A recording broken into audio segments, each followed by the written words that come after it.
श्री कृष्ण चैतन्य प्रभु नित्यानंद, श्री अद्वैत गदाधर श्रीवासादि गौर भक्त वृंद की जय हो। 88,000 ऋषियों की जय हो। नैमिष व्यास पीठाधीश्वर महाराज की जय हो। सद्गुरुदेव भगवान की जय हो। श्री कृष्ण चैतन्य प्रभु नित्यानंद, श्री अद्वैत गदाधर श्रीवासादि गौर भक्त वृंद की जय हो। ब्रजमंडल की जय हो। अनंत अनंत कोटि वैष्णव भक्त वृंद की जय हो। अनंत अनंत कोटि गुरु जनन की जय हो। अनंत अनंत कोटि रसिक जनन की जय हो। अनंत अनंत कोटि भक्त जनन की जय हो।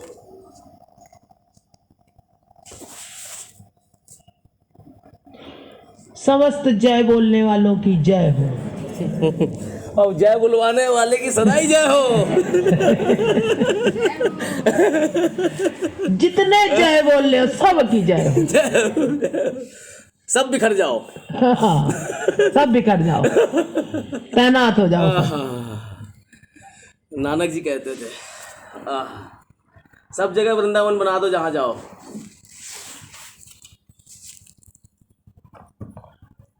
हे मेरे गोविंद दया करो।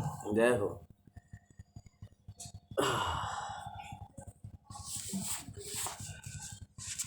सर्वधर्मान् परित्यज्य मामेकं शरणं व्रज, अहं त्वा सर्वपापेभ्यो मोक्षयिष्यामि। मन मना मद भक्तो मध्याजी माम नमस्कुरु मामे वैश्य सत्यम ते प्रतिजाने प्रियोऽसि मे। अनन्यास चिन्तयन्तो माम ये जनः परिपास्ते तेषां नित्याभियुक्तानां योगक्षेमं वहाम्यहम्। ओम नमो भगवते वासुदेवाय। ओम नमो भगवते वासुदेवाय। ओम नमो भगवते वासुदेवाय। ओम नमो भगवते वासुदेवाय। ओम नमो भगवते वासुदेवाय। ओम नमो भगवते वासुदेवाय। गोविंद तुम्हारी जय हो, गोपाल तुम्हारी जय हो, श्री भक्तमाल की जय हो, श्रीमद् भागवत महापुराण की जय हो।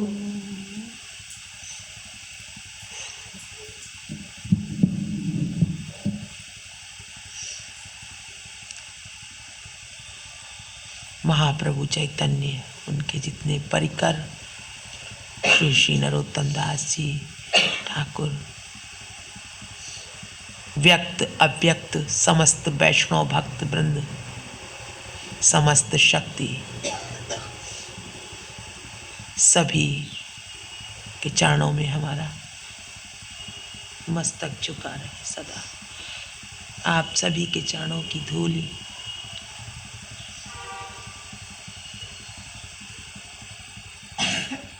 इस मस्तक पर सुशोभित रहे। हे प्रभु दया करिए, आप सभी अपना अपना आसन ग्रहण करें, दया करें, हम सब पर कृपा करें। बड़ी कृपा है, अदृश्य रूप से सब विद्यमान है। आप सब अपना आसन ग्रहण करें।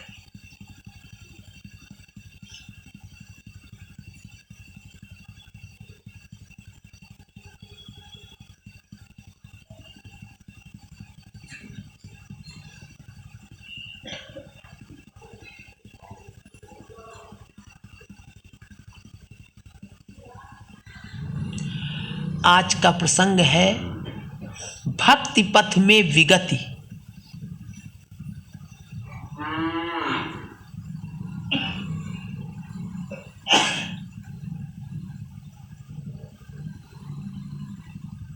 कहां से कहां की ओर ले जा रहे हैं, बड़ा आनंद है।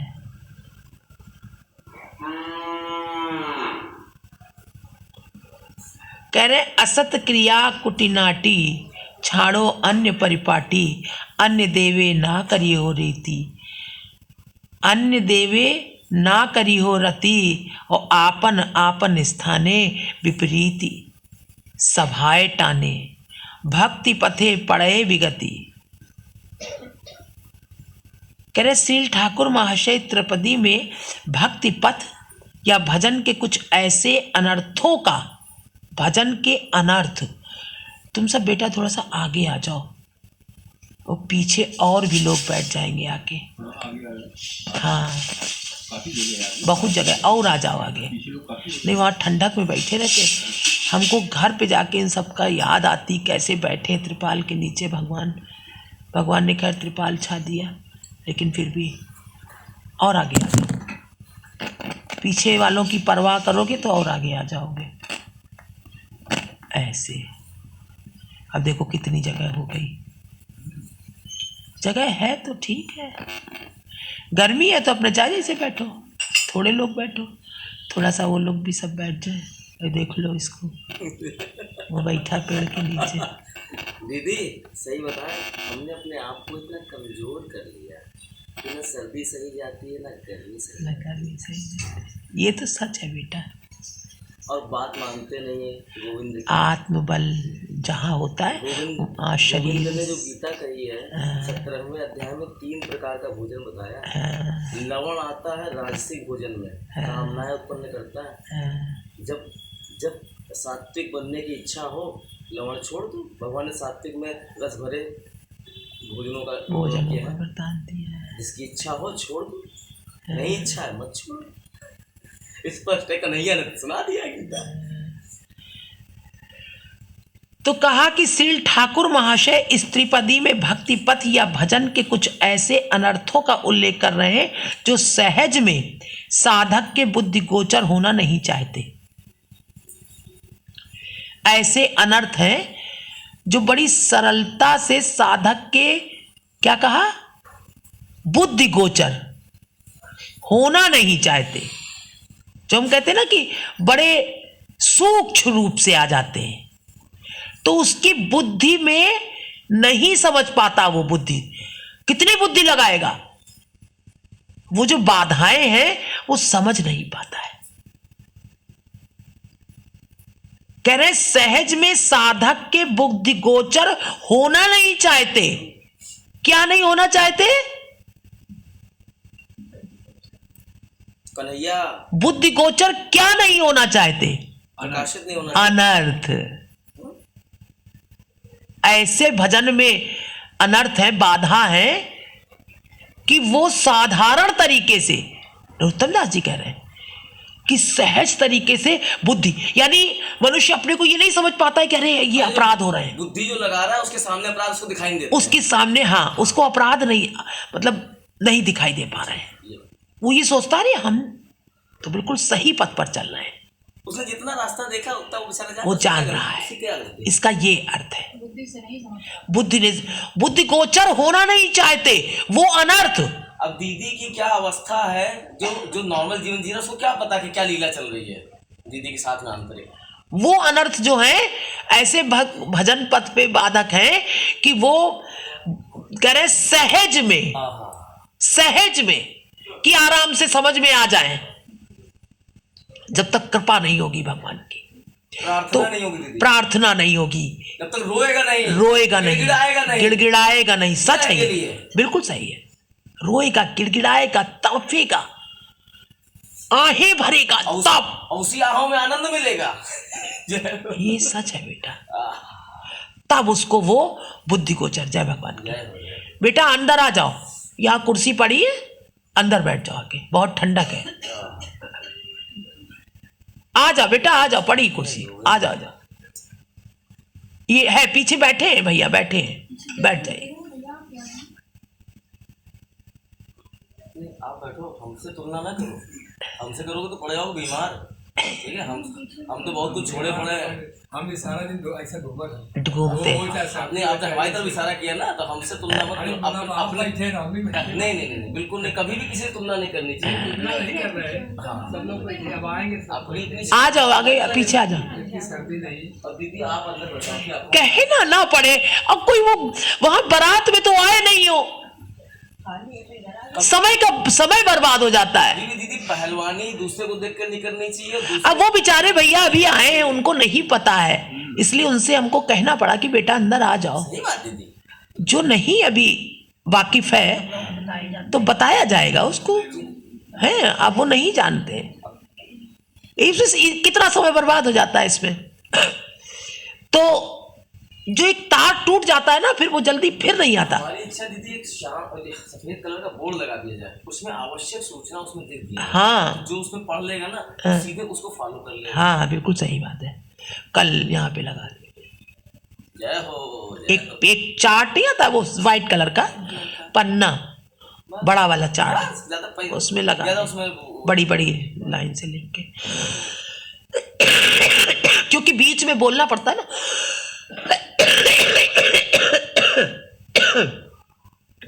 अपराध से ही बचेंगे लोग। भगवान की जो मर्जी होगी वो होगा।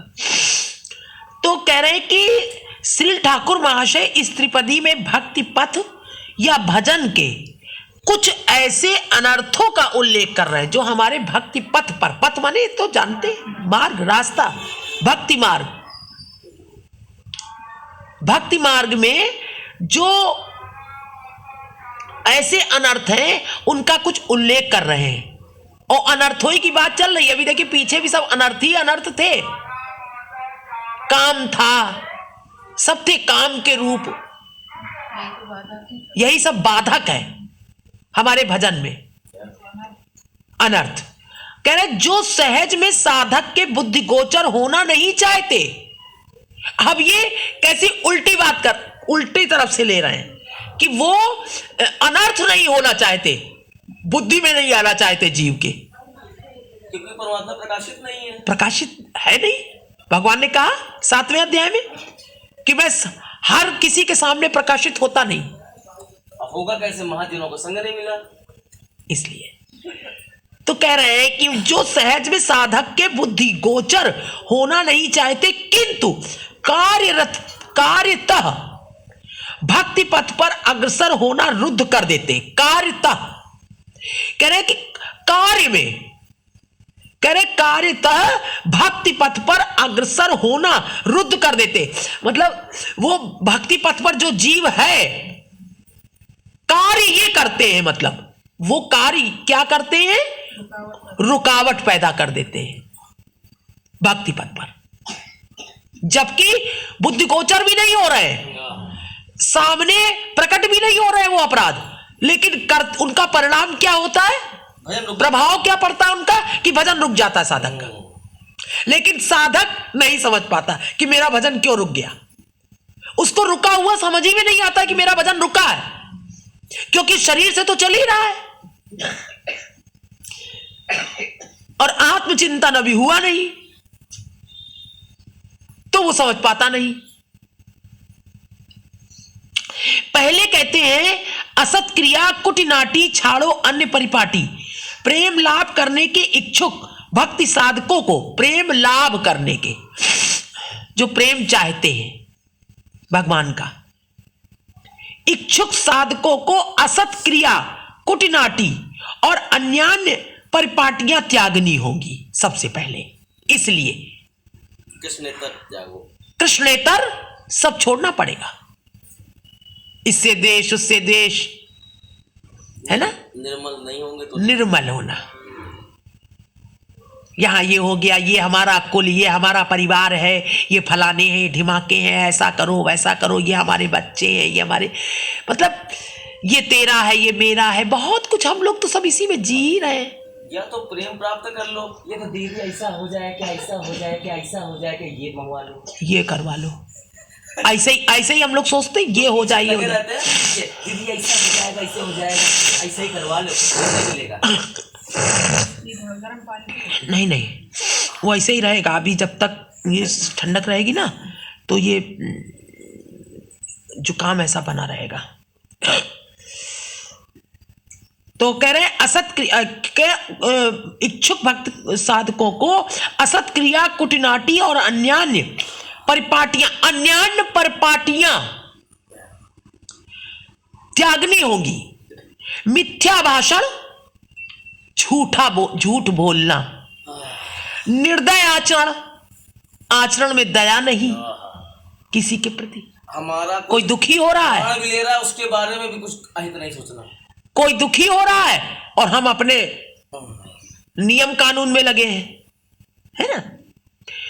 जीव हिंसा, चोरी आदि असत क्रिया में आते हैं। ये सब असत क्रियाएं, सत क्रियाएं नहीं है। इनका कोई भी इस जगत में मूल्य नहीं है। इनसे बेटा हमारा कल्याण नहीं हो सकता। जय हो। ये जितनी भी क्रियाएं, ये सब असत क्रियाएं हैं।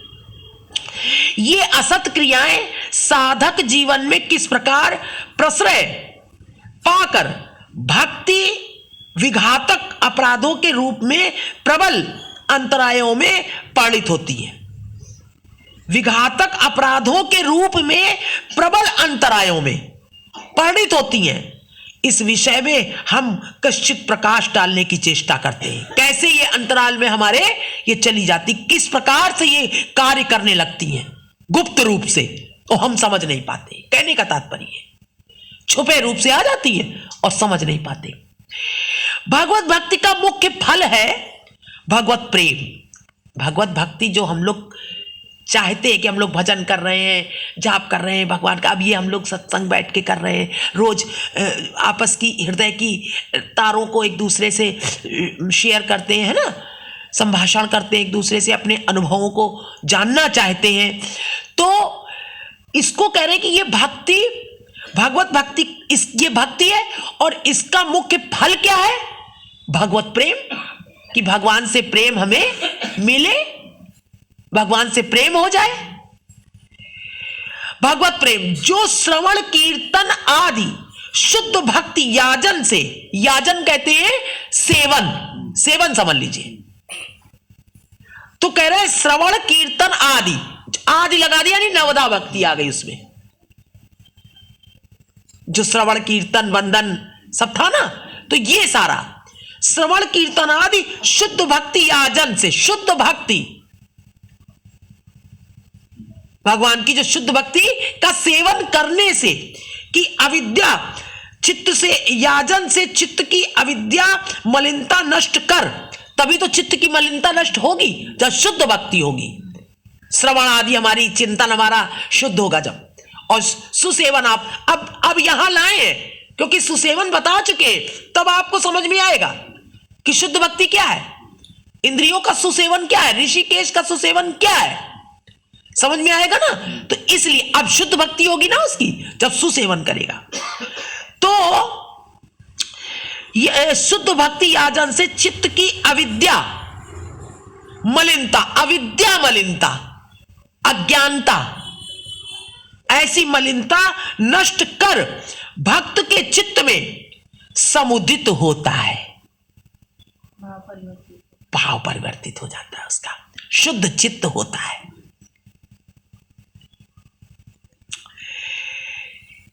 कह रहे भक्ति शास्त्र का यही सिद्धांत है। भक्ति शास्त्र, भक्ति अगर है, जहां भक्ति शब्द है, तो उसका अर्थ यही है कि शुद्ध हृदय, सरल हृदय और इंद्रियों का सुसेवन। और भगवत उस जब सुसेवन होगा तभी भगवत प्रेम प्राप्त होगा, और जब भगवत प्रेम प्राप्त होगा तो अनुभूति अवश्य होगी। जय हो। भगवान के सानिध्य की अनुभूति होगी, नहीं होगी? तब होगी। तो कह रहे हैं कि भक्ति शास्त्र का यही सिद्धांत है, ये सिद्धांत है, इस प्रकार से चलती है भक्ति। जैसे अभी बताया पहले, इंद्रियां ही शुद्ध नहीं है, इंद्रियां कुछ और कर रही हैं, भक्ति कर रहे हैं, तो कहां से सुसेवन होगा? तो शुद्ध भक्ति नहीं हो रही है। वो छल कपट कह रहे द्वंद्व सब छोड़ना पड़ेगा,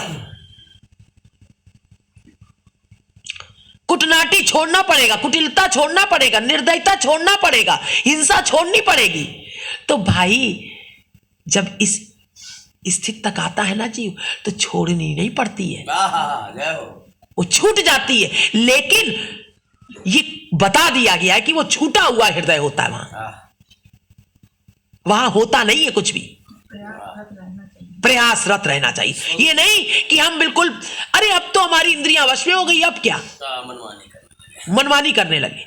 नहीं, जो आपका नियम है, जो आपका संयम है, उसको कभी मत छोड़ो। बगैर नियम के प्रेम नियम कैसे होगा? ये इंद्रियां इतनी उच्छृंखल है, इतना सेवन करती है, भोग करती है ये इंद्रियां, सुख चाहती है, आंखें बंद करके रहते हैं, आंखें बंद किए रहते हैं। इसीलिए कहीं कुसेवन ना हो जाए, नेत्र बंद करे रहते हैं। कहीं कुछ देख लिया, कहीं किसी को कुछ, तो मन में पता नहीं क्या आ जाए। अनिरुद्ध बाबा वृंदावन जाने से डरते हैं, संत होके नहीं जाते, कोई अपराध ना बन जाए। हमें डर लगता है यहाँ आने में, झूठ नहीं बोलेंगे आप सब, कोई अपराध ना हो जाए। सत्य बोलता हूँ मैं, कल भी बोला था, मुझे डर लगता है यहाँ आने में, बहुत डर लगता है, इसलिए डरता हूँ मैं यहाँ आने से। तो कह रहे हैं कि ये भक्ति शास्त्र का यही सिद्धांत है। इस प्रेमोदय के मार्ग में, प्रेमोदय, प्रेम का उदय, प्रकट होना प्रेम का, इस प्रेमोदय के मार्ग में प्रेम यहीं से शुरू होता है। भयंकर अंतराय यानी रुकावट है, अपराध है, ये ये अभी हमने उस दिन बताया था, यही हम कह रहे थे कि पहले तो भगवान की कृपा होती है, तब जीव कहीं चाहत कर पाता है भगवान का प्रेम पाने की। थोड़ी सी उसको जब भगवान अहित की कृपा करते उसके ऊपर, तब चाहत उसके अंदर प्रकट हो जाती। तब वो एकदम से देखता है कि अरे ये भगवान से पाने की चाहत मेरे अंदर कैसे प्रकट हो गई, इतना मैं अपराधी ऐसा। तब वो भगवान की कृपा को पकड़ता है और फिर उसको बने रखने के लिए भगवान से रुदन करता है। तब वो डरता है कहीं छल ना हो जाए मुझसे, क्यों कि कहीं मेरी ये कृपा, भगवान की जो दया, ये कहीं चली ना जाए, मैं क्रूर ना हो जाऊं कहीं कि भगवान को भजी ना पाऊं। ये तो कृपा हुई थी जो मैं एक पग चलने के लिए मेरा दिल किया कि लाओ भगवान से प्रेम होना चाहिए, इस जगत से नहीं प्रेम होना चाहिए। ये बात जो मेरे चित्त में आई है ये भगवान की कृपा से आई है, ये समझ जाता है वो। तब किसी से क्रूरता नहीं करता, कह रहे दया होनी चाहिए, यहां तक आने के लिए कह रहे कि कपटता नहीं होनी चाहिए। तब वो इन सब चीजों से बेटा डरता है। और जिसको डर नहीं है, जिसको प्रेम चाहिए नहीं, उदय हुआ ही नहीं हृदय में, तो वो खूब रो रहा है, कोई रोने दो, उसका मान करना है, उसको कोई परवाह ही नहीं है। कपट कर रहे हैं, छल कर रहे हैं, समुदाय बना रहे हैं अलग अलग, मेरा समुदाय, तेरा समुदाय। लेकिन अगर लक्ष्य प्रेम प्राप्ति का है तो यही मार्ग है, तो यही मार्ग है अगर प्रेम प्राप्ति का है। तो कहना इस प्रेमोदय के मार्ग में भयंकर रुकावट है अपराध, ये अंतराय अपराध। इस विघ्न के रहते, इस विघ्न, ये विघ्न है, इसके रहते श्रवण कीर्तन आदि से भी प्रेम प्राप्त नहीं होता, नहीं होता। चाहे जितना श्रवण करो, चाहे जितना कीर्तन करो, चाहे जितना भजन कर लो, करो, करते रहो, भगवान से प्रेम नहीं होगा। वो लगेगा हमें, क्योंकि उसने भी चखा ही नहीं है वो दशा भगवान के प्रेम को। जो एक बार चख लेता है आनंद की अनुभूति, उस आनंद की तृप्त रहता है, तृप्त रहता है। क्योंकि ये लक्षण है उसके। वो किसी को रोता नहीं देख सकता, किसी को दुखी नहीं देख सकता, किसी से छल नहीं कर सकता, किसी से क्रूरता नहीं कर सकता, किसी को कष्ट में नहीं देख सकता। बताओ, ये लक्षण है उस प्रेमोदित व्यक्ति के। और उसको जो जो अच्छा मिलेगा वो सबको बांटेगा, सबको बांटेगा, छिपा के नहीं रख सकता वो ना। उसको लगता है कि मैं अपराध कर रहा हूं जो छिपा लेता हूं। तो ये है स्थिति उसको, क्योंकि उसने रस ले लिया ना। जो प्रेमोदित जीव है, हृदय है, वो हृदय बड़ा दीन हो जाता है, बड़ा मतलब गंभीर हो जाता है वो। तृणादपि सुनीचेन तरोरपि सहिष्णुना अमानी नाम मान दे सदा कीर्तनीय। सब हमसे श्रेष्ठ है, सब श्रेष्ठ है, हमेशा उसके चित्त में यही रहता है। भगवान बचाओ। इस प्रकार इस विघ्न के रहते श्रवण की, इस विघ्न के रहते छल, कपट, क्रोध, अहंकार, इन सब के रहते बार बार ये सब बातें बताई जा रही, बार बार, और किस तरह से बताई जा रही हैं, कहीं से बच नहीं सकता जी। बहुत ही सरल है ये मार्ग, बहुत ही सरल है। अहम है अपना तो बहुत कठिन है, कई जन्म लग जाएंगे, कई जन्म लग जाएंगे। तो विघ्न के रहते श्रवण कीर्तन आदि से भी प्रेम प्राप्त नहीं होता, यह बात भक्ति शास्त्र में भली भांति बताई गई है। तभी वैष्णव में अपराध का विचार प्रबल है। वैष्णव में अपराध का विचार, वैष्णव जो है वो अपराध से बहुत डरता है, प्रबल है। इतने बार नवीन भैया ने कहा कि भैया वृंदावन, हमने कहा प्रभु क्या बोल रहे हैं आपसे, कैसे कहें, इसलिए कह रहे वैष्णव, तभी वैष्णव में अपराध का विचार प्रबल है। इस वृंदावन आने में डर लगता है। साधारणतः शास्त्रों में, कह रहे साधारणतः शास्त्रों में 32 सेवा अपराधों और 10 नाम अपराधों की बात कही गई है। साधारणतः यानी हर जगह, ज्यादातर भागवत में भी, श्रीमद् भागवत में भी है, और जितने वैष्णव हैं उन्होंने अपने अपने ग्रंथों में भी यही अपराध बताए हैं। 32 सेवा अपराधों और 10 नाम अपराधों की बात कही गई है। इनके अतिरिक्त भी शास्त्र विगर्हित साधारण पाप कर्म भजन जीवन में अंततः गुरुतर नाम अपराध या सेवा अपराध बन जाते हैं। इनके बाद भी ये हमारी जो रिक्वेस्ट है, अपराधों की एक फोटो कॉपी करा के यहाँ लगा देनी चाहिए। और बहुत बहुत जरूरी है, उससे पता है बचते हैं बचते हैं। दीदी, बचते हैं। तो अपराध कह रहे हैं, तब उसके बाद भी तमाम अपराध बन जाते जो लिखे हैं उनके मतलब वो कई सूक्ष्म है, वो हम सूक्ष्म ही ज्यादा है। जो कह रहे हैं भक्त के बुद्धि पथ पर नहीं आ पाते। देखिए सत्य बोलना धर्म है, लेकिन गाय कटने जा रही, इसे इशारा कर दिया, बुद्धि गोचर नहीं होते। सिर्फ इशारा कर दिया, गाय कटने जा रही थी, सत्य बोलते थे वो, लेकिन इशारा कर दिया, उस इशारे से हो गया काम। तो कह रहे हैं सेवा अपराध बन जाते हैं और प्रेम प्राप्ति के अवरोधक हो जाते हैं।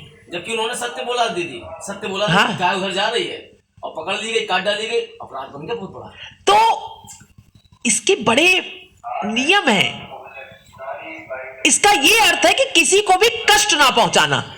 अगर कष्ट पहुंच रहा है आपकी उस बात से, तो वहां आप झूठ भी बोल सकते हैं। आपके इस असत्य बोलने से अगर धर्म बच रहा है, वो असत्य बोलने से अगर धर्म बच रहा है, तो वो असत्य नहीं है। फिर वो जिस सत्य से किसी को कष्ट हो वो सत्य वो सत्य है ही नहीं। भजन मार्ग बन रहा है, आप झूठ बोल दीजिए। किसी का भजन बन रहा है, किसी को भगवान की प्राप्ति हो रही है, आप झूठ बोल दीजिए। तो कह रहे हैं कि अवरोधक हो जाते, जैसे बातचीतों में, क्रय विक्रय में, बातचीत में क्रय विक्रय लेना देना, हास परिहास में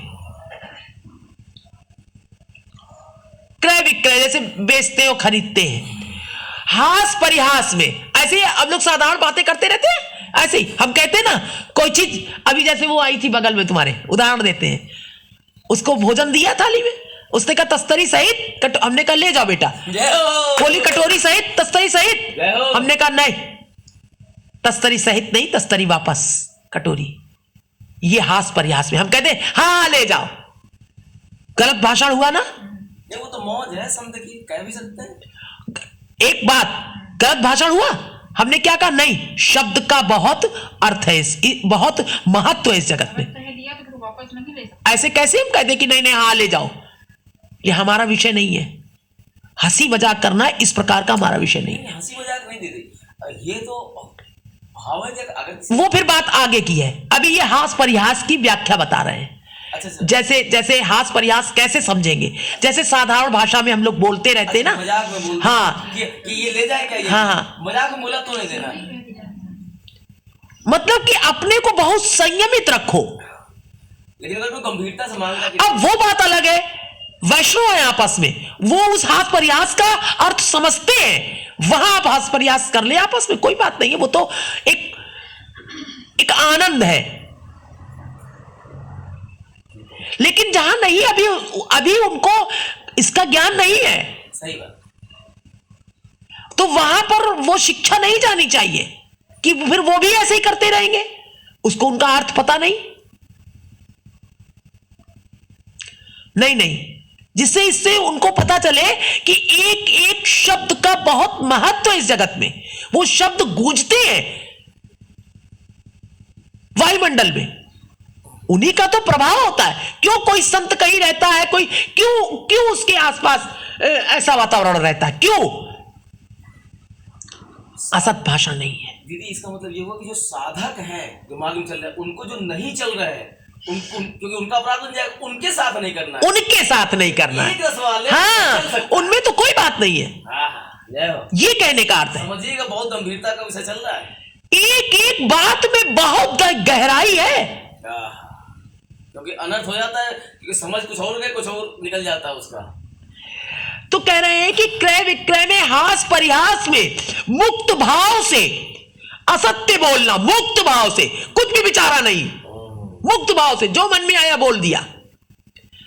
असत्य बोलना, दूसरे की वस्तु बिना कहे ले लेना। अब जैसे यहाँ पे बैठे हैं सब लोग, जो हृदय में अपने गुरु से आप नहीं कहेंगे तो किससे कहेंगे? यहाँ पे कहिए, यहाँ पे अगर छिपा रहे हैं तो बहुत बड़ा अपराध है, और वहां पे छिपा ले जाइए। बिना कहे ले लेना किसी दूसरे की वस्तु, और कहकर लेने पर भी उसके स्वामी के भूल जाने पर उसे न लौटाना। अगर वो भूल गया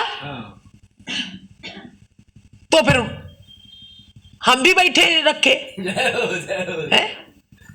कितनी पुस्तकें हमारी एक दो गायब हो गए, हम रोने लगे, हमने कहा हमारा तो खजाना चला गया, पता नहीं कौन ले गया, कोई देता नहीं। आप रो रही थी? हाँ, अरे तो हमारे पास भी किताब है, ले लेना। हमसे अपराध न बन जाए। तो ललिता दीदी दी थी नित्य स्तुति की, हम कराई नहीं पाती थी, ले लेना भाई, पता लगा उसका दीदी रो नहीं नहीं, वो ऐसे थोड़ी ना रोने लगते हैं, ऐसे नहीं। हमारी जैसे किसी हमारे पास हमारी रखी हुई है पुस्तक, अरे वो पुरानी पुस्तक थी वो, और किसी ने ले ली हमसे, बिना पूछे ले गया और फिर दिया नहीं। क्या दीदी व्यस्तता इतनी रहती है, काम दीदी ने बोला था हम करवा नहीं पाए, हम क्षमा चाहते हैं। नहीं, वो चीज पता चला आपका शरीर छूट जाए तो ये तो वो चीज अलग है। ये तो अपराध हो जाएगा हमारा। कई बार पूछो हम कहे भैया हमारी पुस्तक पता नहीं क्या, हमको हृदय से इतनी पीड़ा। और पुस्तक एक पुस्तक थी हमारी भैया, हमारे नाना की थी, पंचरत्न करके थी, और हमारे नाना ने ललिता दीदी मांग लेना हमसे। वो पुस्तक हमको कई मतलब एक उन्होंने बाइंडिंग कराई थी उस पुस्तक की। और अब जो गीता प्रेस में वो पुस्तक आती नहीं है, वो जो भक्तों की संग्रह, भक्तों का चरित्र, भक्त चरित्र करके है, और उसमें उन्होंने कई पतली पुस्तकों का संग्रह करके बाइंडिंग कराई थी। हाँ बेटा, इतनी छोटी सी पुस्तक, हाँ इतनी छोटी सी पुस्तक है, दिखाएंगे आपको। अब वो हमारा जान थी, समझ लीजिए। इन लोग को सुनाई थी, हमने बहुत बार सुनाई थी, और वो पुस्तक हमारी पतली कई होती है। हाँ, वो नाना ने हमारे एक साथ करा दी थी उसको, तो मोटा उस पे कवर चढ़ा दिया। अब वो पुस्तक हमारी हम सुनाते रहते, पता नहीं कौन हमारी उठा के ले गया, अब हमको मिले ना। करीब वो साल भर गायब रही, और फिर हम ढूंढते रहे, और हमने इनसे कहा, और पता नहीं कौन फिर हमको मिल गई वहीं पे, जबकि एक एक पुस्तक हमने सब हटाई। कोई प्रेमी होगा, भक्तों का प्रेमी, वो भी तो और यहाँ पे ऐसे करके, और आगे बिल्कुल आगे की, जिससे दीदी देख ले कि सामने रखी पुस्तक। दीदी ऐसे ही आपको बताएं, एक संत की पुस्तक मिली थी, आपको बताएं, संत भगवान की एक पुस्तक मिली थी, हमने पढ़ी, बहुत आनंद आया, जीवन परिवर्तित हो गया। संत की पुस्तक थी दीदी, दिन संत भगवान की पुस्तक पढ़ के मुझे बहुत आनंद आया। एक बार गए, एक ऑफिस में गए, तब मैं एयरपोर्ट में ज्वाइन नहीं हुआ था, तो उनकी जो टेबल होती है, टेबल में कांच की टेबल होती है, उसके नीचे उन संत भगवान की फोटो लगी हुई थी। तो हमने नजर बचा करके, चुपचाप, कोई नहीं था, क्योंकि हम उनसे बहुत हृदय से प्रेम करते थे, क्योंकि हमारा जीवन परिवर्तित हुआ था। अब हमको पता नहीं था कहाँ से मिलेगी, क्या मिलेगी, उनका दर्शन कैसे होगा, तो हमने चुपचाप, हम तो प्रेमी थे, हमने चुपचाप वहाँ से वो फोटो, हम सोचे कि ये प्रेमी थे, इनको तो कहीं ना कहीं मिल ही जाएगी ये फोटो, भाई इन्होंने लगाई है। अब हमें उसमें इतनी अकल भी नहीं थी, इतना विवेक भी नहीं था, तो हमारा प्रेम इतना था कि हम वो, और उसमें बहुत बढ़िया कोटेशन, बहुत बढ़िया उन संत भगवान लिखे हुए थे, वो चुपचाप निकाल के पॉकेट में डाल दिया उस समय। ये अपना वो चीज अलग हो गई। यहाँ जो हम कह रहे हैं कि भाई जिसको लेनी हो वो हमसे बता दे पुस्तक, तो वो चोरी था, हाँ, हमको बता के ले जाए और पढ़े, और हमको दे दे, जो ले गया हमको बता दे। दीदी वो भी तो चोरी, और फिर उसी से हम सुना भी रहे हैं। अब दीदी वो चोरी थी कि नहीं थी बताइए? तो ये इन्हें हम दृष्टांत बता रहे हैं कि ये चीज गलत है, क्योंकि उन संत भगवान से मेरा जीवन बहुत परिवर्तित हुआ। हाँ, तो अब हमारा स्नेह था, उसमें बहुत अच्छे वाक्य लिखे हुए थे। तो कह रहे हैं कि हास प्रयास में मुक्त भाव से हम इसलिए उदाहरण देते जाते हैं कि देखो ये जिंदगी में है, इसको समझ ले। दूसरे की वस्तु, ग्रंथ आदि, ग्रंथ लिखा हुआ है, वस्तु या ग्रंथ आदि बिना कहे ले लेना, और कहकर लेने पर भी उसके स्वामी के भूल जाने पर उसे ना लौटाना। लगता दीदी ले लेना वापस। मक्खी, मच्छर, खटमल, चूहे इत्यादि को अबाध रूप से मारना, जैसे हम बता रहे थे कि लगा दी मॉर्टिन लगा दी ऑल आउट। 2 व्यक्तियों के, एक व्यक्ति के सोने के लिए हजारों मच्छरों को पलायन कर दिया सुंदर बात है। और कह रहे मरते, उनसे कहो तर्क करते, मरते नहीं है, वो भाग जाते हैं। और फिर कहते हैं भगवत प्राप्ति भगवत प्रेम नहीं मिलता। मरते नहीं है, भाग जाते।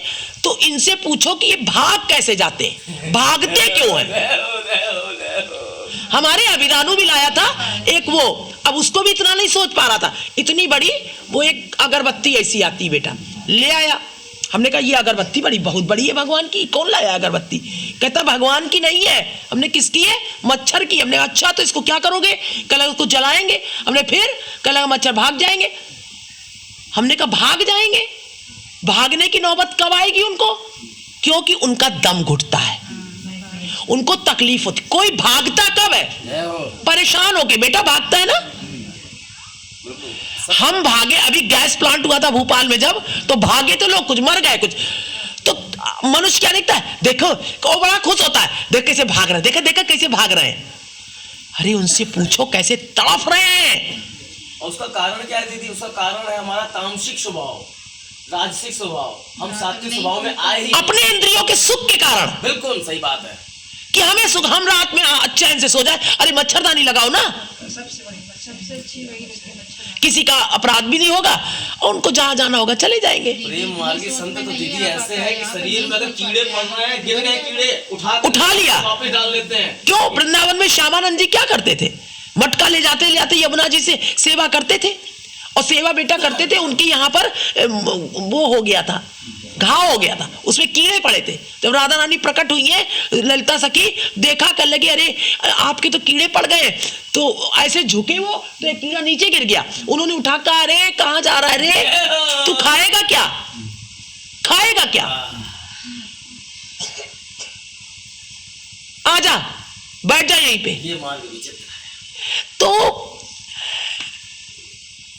वहां तक नहीं पहुंच पा रहे हो तो कम से कम शुरू तो कर दो, जय हो, शुरू तो कर दो, भगवान से प्रार्थना तो कर लो। एकादशी बगैर नमक के नहीं रह पा रहे हो तो है? एकादशी तो रहो कम से कम। रहो तो फिर देखो, भगवान ने कहा है कि मैं तुम्हें वो दिव्य ज्ञान और दिव्य शक्ति दूंगा मैं तुम्हें। नहीं कहते निर्जला रहो, है? मत कहते, नहीं कहते निर्जला रहो, फल पे रहो ना। तो उतनी दया तो कर लो, थोड़ा सा थोड़ा खाली पेट वो दृष्टि तो डालो उन जीवों पर। दुख तो हो तुम्हें, अपने से अनुभव तो करो कि जब हमें दम घुटता है हमारा तो हमको कैसा लगता है, घबराहट होती है।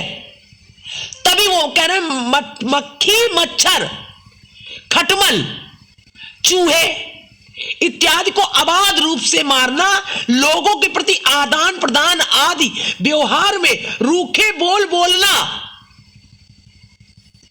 आदान प्रदान में रूखे बोल बोलना, मुझसे निकल जाते हैं।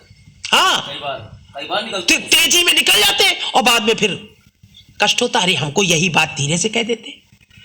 या हमने अक्सर भैया एक चीज चेक करी है, जैसे अक्सर जैसे किसी का फोन आया हमारे पास, हमको ये बात बहुत मतलब अंदर से हमको बड़ा कष्ट होता है, क्या जीव 2 तरह से बात करता। जैसे फोन आया तो राधे राधे, हेलो हेलो किया हमने, अब वो नहीं पहचान पाया, हाँ कौन, हेलो, तो हमने कहा हाँ भैया हम दीदी, अरे दीदी राधे राधे राधे राधे।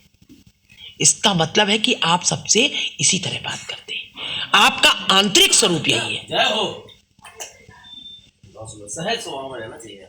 हम तुरंत पहचान जाते हैं कि ये जो है ये इसके दो तरह का है। बहुत सूक्ष्म दृष्टि होती है, ये बहुत सूक्ष्म दृष्टि है। हमने बहुत लोगों को देखा, हमने किया हेलो, फोन आया या गया, हेलो, उनका कौन बोल रहा है, हमने कहा बेटा हम दीदी बोल रहे हैं, अरे दीदी राधे राधे, अरे दीदी हाँ बोलिए। तो थोड़ी देर हमको मौन होना पड़ता है कि यानी हमसे अगर प्रेम से बोल रहे हैं तो क्या और लोगों से श्रद्धा नहीं है?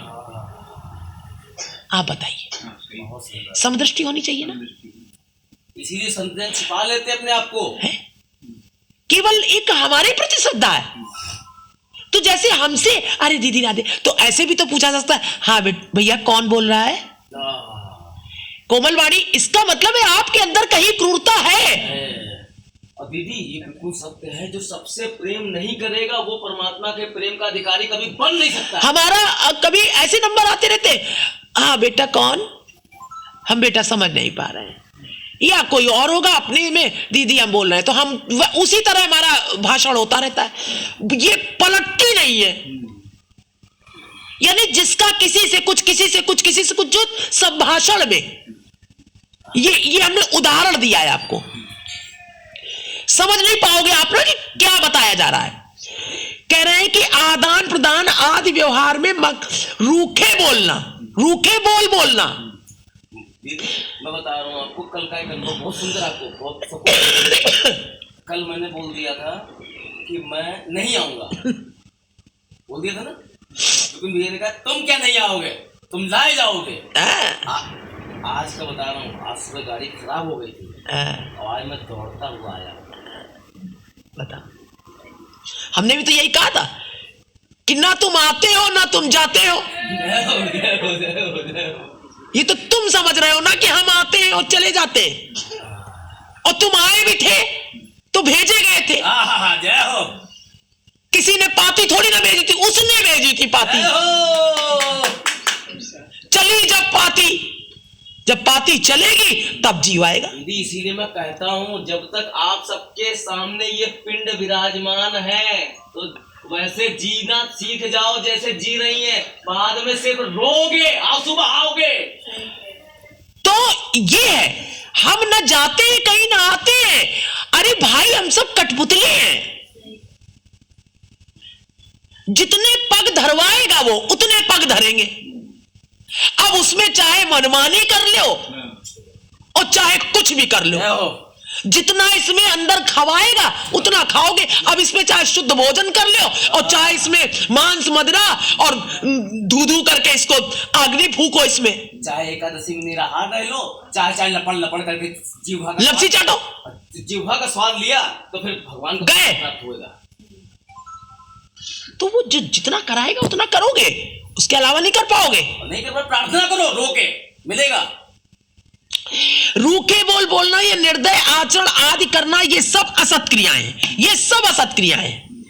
लोगों के लिए ये भले ही क्षुद्र पाप कार्य हो, है लोगों के, अरे ये कौन सा बहुत बड़ा पाप है, क्षुद्र माने छोटे, लोगों के लिए भले ही ये क्षुद्र कार्य हो, साधकों के लिए ये परिणामतः गुरुतर अपराधी बनते हैं। जय हो। गुरुतर, भारी से भारी, बड़े से बड़े, महान से महान पाप। तब उसकी दृष्टि जाती है, और ये कैसे बोलते हैं, ये कैसे किसी से व्यवहार करते हैं, क्या इनके दो चेहरे हैं, ये क्रूरता क्यों है इनके अंदर शालीनता क्यों नहीं है, इनमें दया क्यों नहीं है, इनके दो चेहरे क्यों हैं। जो उस रस को चख चुके हैं वो इन चीजों को भांसते हैं, पकड़ते हैं और फिर दया करने के लिए भगवान से प्रार्थना करते हैं। और एक और निवेदन, संतों के दो चेहरे कभी मत देखना, ऊपरी क्या चेहरा, ऐसी दशा है। संतों को मत देखना, नहीं तो बहुत बड़े धोखे में पड़ जाओगे। है तो ये सूक्ष्म चीजें क्या भक्ति पथ, क्या बुद्धि पथ को दृष्टिगोचर कराती है, ये जो हमने अभी सूक्ष्म बातें बताई हैं, समझ पाता है जीव। वो तो फोन करेगा, कहेगा अरे हमको पहचान नहीं पाया था इसलिए बोल दिया था, एक संत को बस यही तक समझेगा। बिल्कुल दीदी, एक संत को बाहर से देखकर कोई जान नहीं सकता कि इसके आंतरिक स्थिति क्या है। संत भी लक्कड़ होते, कहीं पत्थर होते, जाने कैसे कैसे होते हैं उनके। आप लोगों के दो चेहरा उसके, क्योंकि उनके कार्य में कहीं ना कहीं कल्याण छिपा होता है, और साधारण जीव के कल्याण की भावना नहीं होती है, वो भोग होता है। हमारे पास वो आंतरिक दृष्टि भी नहीं है कि उनको तो वो सूक्ष्म बात है ये, तो वो खाली यही समझ। अब ये वो एक साधारण व्यक्ति भैया ये अपराध नहीं समझ पाएगा कि दो चेहरे क्यों हैं। संत के अगर देख लिए दो चेहरे, यही अपराध करती है, अपराध संत के साथ में। तो कह रहे हैं कि साधकों के लिए ये परिणाम तक गुरुतर अपराधी बनते हैं और प्रेम प्राप्ति में प्रबल अंतराय होते हैं, ये बाधक हो जाते, प्रेम प्राप्ति नहीं हो पाती है, भगवान से प्रेम नहीं हो पाता है उनको। अतः प्रयत्नशील भक्त साधक को इन पर दृष्टि रखकर इन्हें त्यागते हुए ही भजन पथ पर चलना होगा। देखिए नरोत्तम दास जी कह रहे हैं जो कल हमने कहा था, दृष्टि सिर्फ अपने भजन पे होनी चाहिए, दृष्टि अपने भजन पर होनी चाहिए, दूसरों पे नहीं होनी चाहिए। दृष्टि होनी चाहिए कि अरे ये कार्य कहीं ऐसा ना हो जाए कि ये इधर संक्रमण फैल जाए इसका। नहीं नहीं प्रभु, इनका भी एक नष्ट हो जाए और ये सबका नष्ट करो प्रभु, किसी तरह अपनी शरण में बुलाओ। जय हो। इसको अपनी दृष्टि पथ पर रखिए कि इनसे सर्वनाश हो जाएगा, पतन हो जाएगा। ये भक्ति में बाधक है। दृष्टि पथ पर कह रहे नरोत्तम दास जी, दृष्टि पथ पर रखकर इन्हें त्यागते हुए भजन पथ पर चलना होगा। आगे इसी प्रकार कुटी नाटी का भी त्याग करना है। कुटी नाटी, कुटी नाटी अर्थात कपटता और अन्यत्र अभिनिवेश यानी मनोयोग।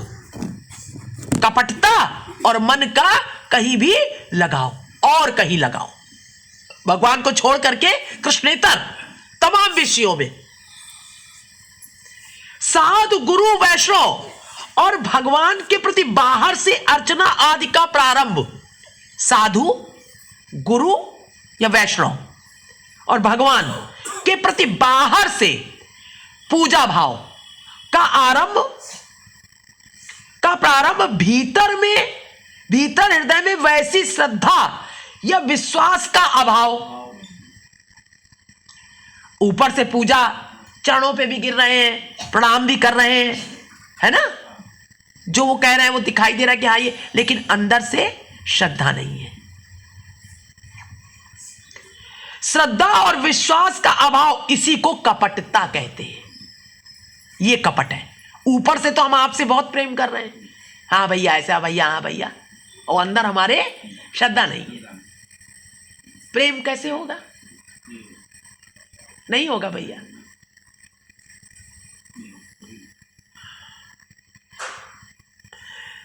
इसी को कपटता कहते हैं। श्रीमद जीव गोस्वामी पाद ने भक्ति संदर्भ में लिखा है, वर्तमान या प्राक्तन यानी जन्म जन्मांतर। प्राक्तन का अर्थ दे दिया है जन्म, प्राक्तन का जन्मांतर। वर्तमान या जन्मांतर के वैष्णव अपराधी ऐसी कपटता के जनक हैं। ऐसी कपटता के कह रहे श्रीमद जी गोस्वामी पाद ने भक्ति संदर्भ में लिखा है, वर्तमान या प्राक्तन यानी जन्मांतर के वैष्णव अपराध ही, जो वैष्णव अपराध हैं वो हो चुके हैं। वैष्णव अपराधी ऐसी कपटता के जनक हैं। दीदी कपट वाले प्रसंग में बोलूंगा आप सबके सामने, आप सब बहुत ध्यान से सुनिएगा, क्योंकि ज्यादा जल्दी जल्दी बगने से कुछ होता है। हाँ। डेली दंडवत करता हूँ सबको, लेकिन चिंतन विषयों को चलता है। हाँ होता है बेटा। बहुत ध्यान से सुनिएगा सब लोग, धोखे मत रहिएगा। जिसको आप भक्त समझते हो भक्त नहीं है। विषयों का चिंतन चलता है, झूठ नहीं बोल रहा हूँ राधा रानी साहब से। बात तीसरी बार फिर बोल रहा हूँ, दंडवत करता हूँ सबको, लेकिन विषयों का चिंतन चलता है, भजन नहीं चलता है। अपने चलता होगा, मेरा नहीं चलता है। मैं कपटी हूँ। अपने चित्त को बहुत खोलना पड़ेगा, बहुत खोलना पड़ेगा, और अपने को ही देखना पड़ेगा। धोखे मत रहिएगा, दंडवत करता हूँ। कैसे? अरे ये तो हम सब इसी तरह कपटी। अभ्यास करो, लेकिन अभ्यास करो, भगवान से प्रार्थना करो और यही कहते रहो, प्रभु बहुत कपट है। प्रभु तुम लोग कहती हो दीदी आपको क्या, अरे आप ये पहन लो, आप ये खा लो, आपको कौन सा, नहीं, हम तुरंत कहते नहीं बेटा, इस धोखे में मत रहना। ये कब, इसका भरोसा कैसे कर लिया जाए? इतना कपटी है ये मन, छली है ये।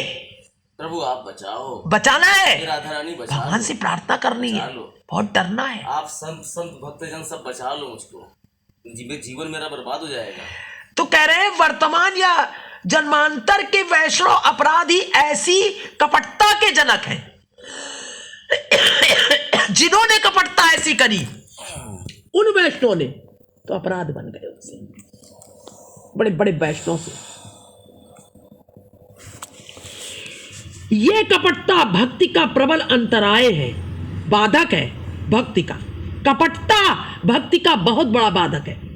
महत कृपा के आश्रय में, अच्छा, और जिसको ज्ञान नहीं है, अब अगर गुरुजन कह रहे हैं, उसकी कपटता के बारे में सोच रहे हैं, तो देखिए उनको कितनी दया है उसके बारे में, तब सोच रहे हैं वो। लेकिन वो जीव क्या, साधारण व्यक्ति क्या सोचेगा, अरे हम तो कपटता करते नहीं है और ये इतनी बड़ी बात सोचते हैं, हमने तो किया ही नहीं। हाँ बिल्कुल बोलिए। कपटता की जो बात है, एक ये कपटता भक्ति में बाधक है, लेकिन भगवान किंतु छलता और कपटता जो अभी बताई कि भक्ति में बाधक है निश्चित रूप से, लेकिन गोपियों ने गोपी गीत में कई जगह भगवान कृष्ण को कपटी ही कहा है। कपटी, छलिया, है ना। लेकिन वो कपटता देखिए शब्द तो वही है, छल शब्द वही है, कपट शब्द वही है, लेकिन वो अलग अलग अर्थों में, अलग अलग प्रसंगों में अलग अलग भाव देता है, अलग अलग। जो गोपियां जो कृष्ण को कपटी कह रही हैं, किस संदर्भ में? एक व्यक्ति कपटी है, भक्ति के संदर्भ में वो बाधक है, कपट, छल, लेकिन यहां प्रेम के संदर्भ में उसका अर्थ बदल गया ना, कपट का, छल का अर्थ बदल गया ना। तो ये अलग अलग संदर्भों में अलग अलग भाव देने लगते हैं, सब एक ही रहते हैं। जय भगवान की। जैसे कहीं क्रोध है, लेकिन उस क्रोध में अंदर कोई भाव है, छुपा हुआ है, कल्याण का भाव, कल्याण का भाव छुपा जय हो। हुआ है। करुणा, कोई बात कही जा रही है, उसमें करुणा है अंदर, कोई टोकी जा रही है, कोई समझाई जा रही है, वहां पर अंदर करुणा है, वहां पर किसी की अवहेलना नहीं की जा रही है। एक साधारण भाषा में आदमी यही सोचता है, इंसान अवहेलना कर दी हमारी, सही बात है, वहां अवहेलना नहीं है, वहां अंदर बड़ी करुणा भरी है, परम कल्याण की भावना जिसको है। वो जान ही नहीं पा रहा है, जिसको कि कोई, उसको ये भी पता नहीं कि ऐसा कोई करेगा नहीं, उसको कोई मिला ही नहीं प्रेम करने वाला। इसलिए महत कृपा के आश्रय में साधु गुरु वैष्णव, महत कृपा के आश्रय में, महत जनों की, महात्माओं की, साधुओं की, संतों की, गुरुओं की महत कृपा के, महत कृपा के आश्रय में साधु गुरु वैष्णव के प्रति सरल व्यवहार द्वारा इस कपटता को दूर करना होगा। उनके पास रहकर, उनके आश्रय से इस कपटता को दूर करना होगा। नरोत्तम दास जी ये तरीका बता रहे हैं कि आपका कपट छल कैसे दूर होगा, क्योंकि वो आचरण देखोगे वहां पर कपट नहीं होगा। वहां छल, चतुरता, प्रताड़ना, वंचना, शठता, धूर्तता इत्यादि कपटता के पर्यायवाची शब्द हैं। क्या क्या? छल, छल करना किसी से, चतुरता, चतुराई करते हैं ना लोग, प्रताड़ना,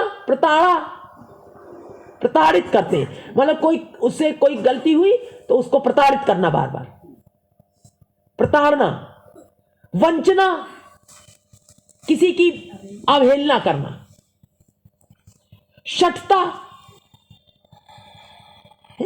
और धूर्तता इत्यादि कपटता के ये पर्यायवाची है। सब कपटता जैसे काम के पर्यायवाची थे, वैसे ये कपटता के पर्यायवाची है। ये सब कपट है।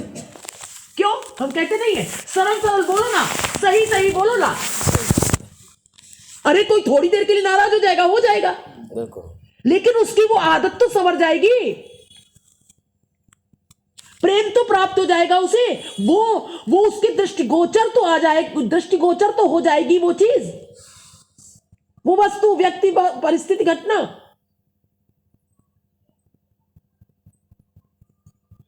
कह रहे ये सब कपट किया तो क्या पता चलेगा? कुछ पता चलेगा? समझ में नहीं आएगा।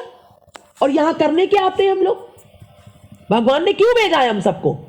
हम सब थोड़ी ना आए, भेजे गए। जय हो। पार्टी कलम लेके वो भेज देता है, जाओ विद्यालय, सही बात है। है? और हमें भी 2 डंडे मार के भगा देता है कान कि तो- जाओ बैठो जाके हमारा काम करो जाके।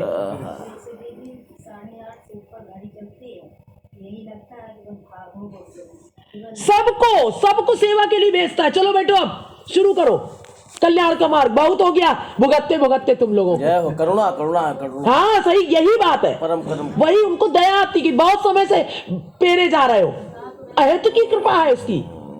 ना यहाँ कोई ज्ञानी है, ना यहाँ कोई कुछ है, ना ये हम ना आप, सब एक की वाणी सुन रहे हैं हम सब। जय हो जय हो जय हो जय हो।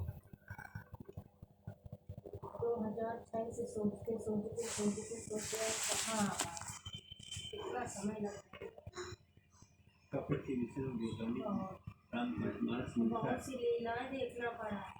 कपट के विषय में गोस्वामी जी रामचरितमानस में बहुत अच्छा लिखा है। जैसे लगता है ना कि कुछ कह नहीं सकते दीदी।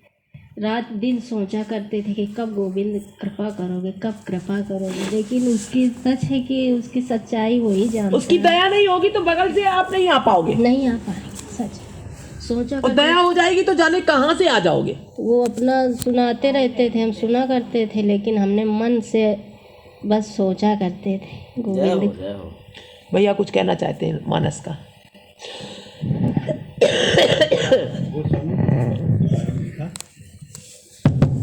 जल पर सरिस दिखाए, देखो प्रीति की रीति भली, और बिलग हो रस जाए, भैया कपट खटाई परत पुनी। माइक को थोड़ा दूर रख के बोला करिए, गूंजती नहीं आवाज। थोड़ा और कपट खटाई परत पुनी। भैया भैया दूर कर और लीजिए। थोड़ा दूर करिए।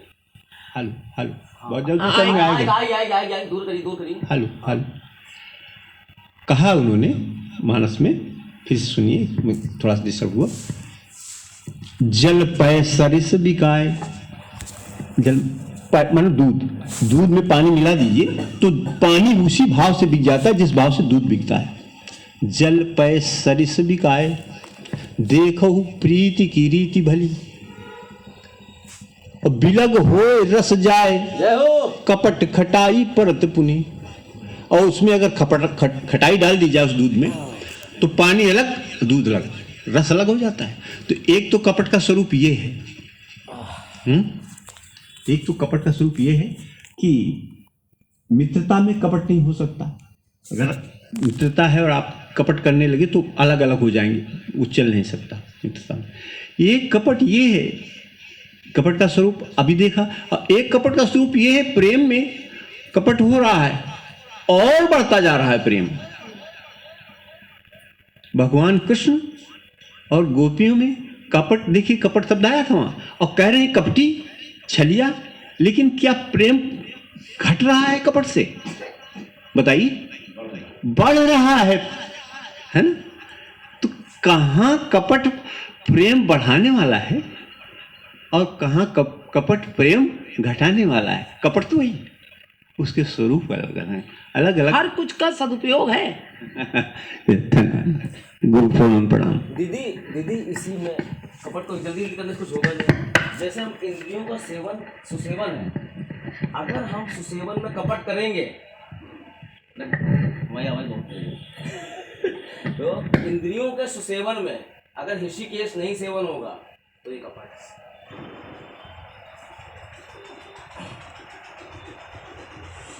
छल है।